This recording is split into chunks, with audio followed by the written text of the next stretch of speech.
It's late at night in Beverly Hills, California, the kind of night where the wealthy sleep soundly in their mansions surrounded by their riches.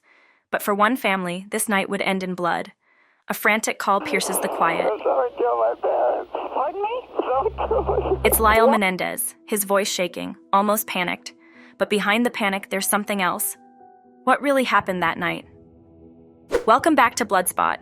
Today, we're digging into one of the most sensational cases in American true crime history, the Menendez brothers. From a privileged upbringing to cold-blooded murder, this story has it all. Wealth, betrayal, and a courtroom drama that gripped the nation. August 20th, 1989. Just after 11 p.m., Lyle Menendez dials 911 in a panic. "Somebody killed my parents," he screams into the phone.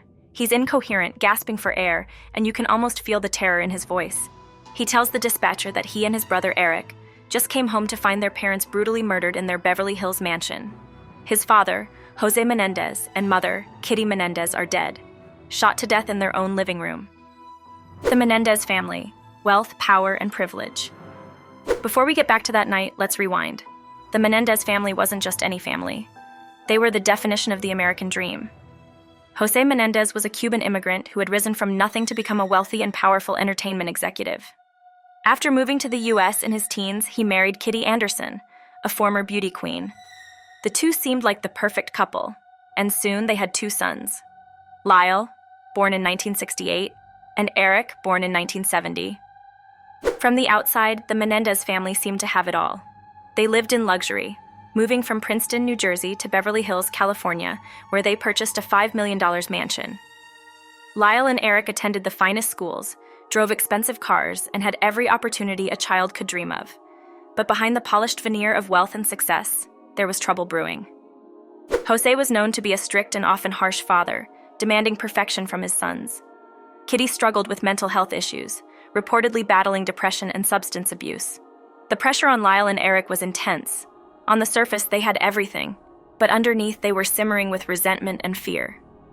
Back to the night of the murders. Now, back to that fateful night.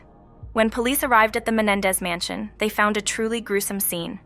José had been shot point-blank in the back of the head with a 12-gauge shotgun, while Kitty had been shot multiple times, some of the gunshots fired as she tried to crawl away in desperation. The brutality of the crime shocked investigators. This wasn't a clean, calculated killing, it was an overkill. Whoever had committed the murders hadn't just wanted to kill José and Kitty, they wanted to annihilate them. At first, Lyle and Erik seemed like devastated sons. They told the police they had been out watching a movie, and when they returned home, they discovered their parents' bodies. The police initially suspected a mob hit or a burglary gone wrong. After all, who would ever think two well-mannered, privileged sons would murder their own parents? The funeral and growing suspicions. At the Menendez parents' funeral, Lyle and Erik put on a show of grief, although some people reported seeing them not that much upset and making some jokes too. But then, something odd happened. The brothers' behavior started to raise eyebrows.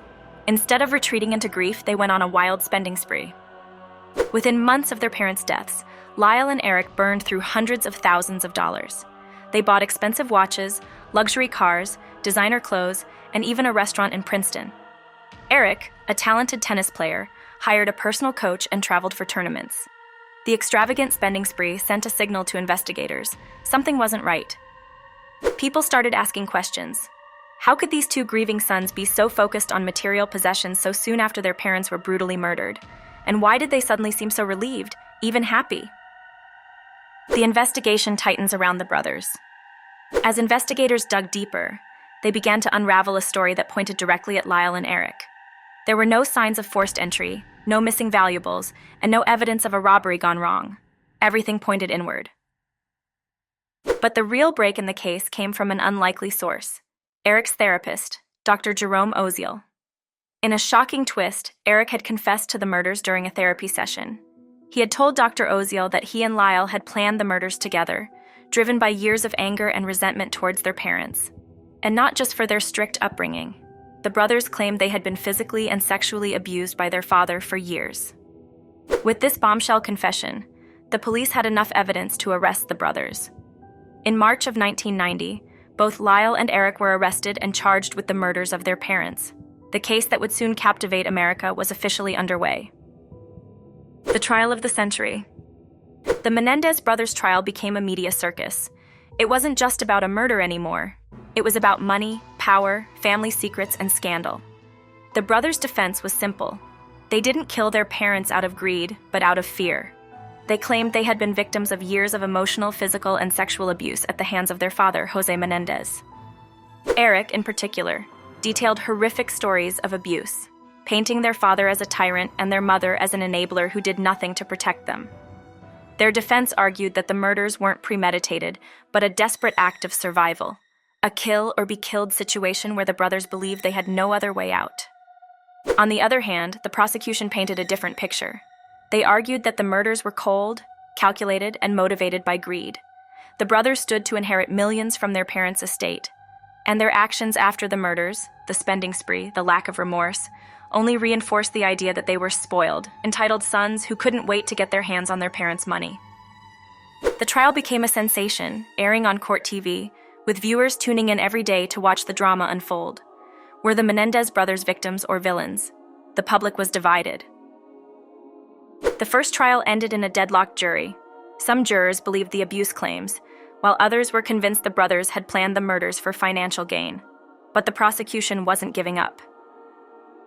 In 1996, a second trial took place, and this time, things were different. The judge ruled that the defense couldn't argue the abuse claims as justification for the murders, narrowing the focus on whether the brothers had premeditated the killings. The verdict? Both Lyle and Erik Menendez were found guilty of first-degree murder and sentenced to life in prison without the possibility of parole. For many, justice had been served, but for others, questions still lingered. Were the Menendez brothers truly the monsters they were portrayed to be, or were they victims of horrific abuse who saw no other way out?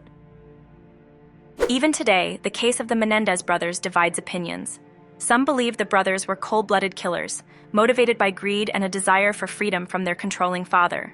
Others believe the abuse they suffered was real, and that their actions, while horrific, were a result of years of torment. The case has inspired countless documentaries, books, and even TV shows, each offering different perspectives on what really happened inside the Menendez mansion. New developments and re-examination of the case. Over 3 decades since that infamous night, Erik and Lyle Menendez are back in the news, and this time it's because a key piece of evidence is causing officials to question their life sentences. George Gascon, the LA County District Attorney, recently recommended that the brothers be resentenced due to previously unheard evidence related to alleged abuse by their father. In a surprising statement, Gascon said, "I believe they have paid their debt to society." This recommendation follows the discovery of a letter from Erik Menendez to a family member in 1988, detailing alleged abuse and disturbing allegations from a former member of the band Menudo, who claimed he was sexually assaulted by José Menendez. Both pieces of evidence, Gascon claims, support the Menendez brothers' long-held defense that they were victims of severe abuse. The possible resentencing has sparked debate across the nation. Some argue that the new evidence could validate the brothers' claims, while others feel the move is politically motivated, especially as Gascon faces a tough re-election battle. Public opinion remains divided, with some celebrities, like Kim Kardashian, publicly supporting the brothers' release, calling it righting a significant wrong. So what do you think? Were the Menendez brothers victims of their father's cruelty, or did they murder their parents in cold blood for their inheritance? Let me know your thoughts in the comments below. And if you're fascinated by the dark side of family secrets, hit that subscribe button for more true crime stories here on BloodSpot. Until next time, stay curious and always question the truth.